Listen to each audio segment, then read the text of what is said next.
At 18 my stepbrother had me committed. Cure yourself of loving anyone else, he whispered, and I'll bring you home. 8 years later, I was his perfect monster, his devoted wife. Then his long-lost sister appeared at our door, and he sent me a single text, don't touch her. So I smiled, slid a knife between her ribs, and replied, forgot. Darling, I'm your only sister. And your only love. At 18, my stepbrother, Damien, had me committed. He wiped my tears away with a gentle thumb, but his voice was glacial. Cure this sick habit of loving anyone else, he murmured, his breath ghosting over my ear. Admit you only love me, and I'll bring you home. Over the next 3 years, I received 6 packages. First my boyfriend's legs, then his eyes, then his hands. I received them even after I told Damien and had finally fallen in love with him. On my 20-1st birthday, the final package arrived. It was the head, and I smiled. A genuine, heartfelt smile. I walked out of that institution and married Damien on Blackwood. We had each other's names tatted over our hearts. For the next 8 years, I mandated that our company's 30,000 strong workforce be exclusively male. We own no female pets. Not so much as a goldfish. Damien was delighted, until a young woman showed up at our door, claiming to be his long-lost sister. You're just the placeholder, she sneered, her eyes raking over me. How long are you going to cling to my brother now that I'm back? A moment later my phone buzzed. A text from Damien. 3 words. Don't touch her. I laughed. I slid a knife into the girl's chest and texted him back. You seem to forget, darling. I'm your only sister. And your only love. Outside the operating room, Damien slammed me against the wall, his eyes a raw, bloody red. She was no threat to you. Why did you have to hurt her?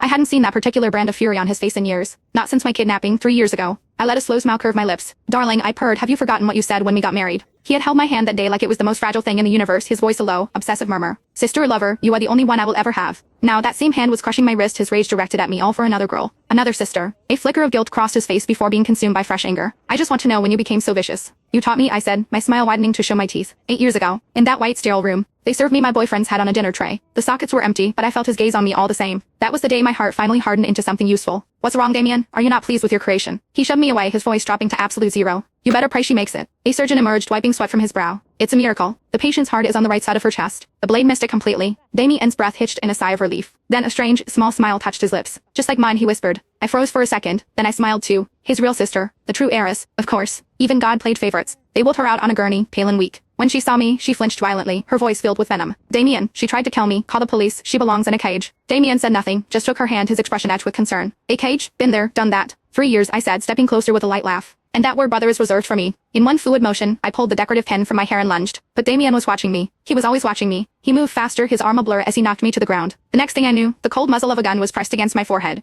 I gave you one chance, he seethed, his face a mask of fury. Don't test me again. I was still processing the shock when the world went black. I woke up in our mansion. A prisoner. But no one dared lay a hand on me. Damien was a monster, but he was my monster. He never allowed anyone else to touch me. It worked to my advantage. I found a shovel in the garden shed, dug a deep hole, and stood in it. I took a selfie and sent it to him. You have 10 minutes to get here, or I'll have them bury me alive. I watched the second hand on my watch. 9.5 minutes. A supercar smashed through the estate gates. Damien leapt from the driver's seat, his forehead bleeding, and sprinted onto the lawn. His staff was frozen in terror, but the hole was empty. In its place was a freshly covered mound of earth. Damien's body went rigid. Where is she? He roared.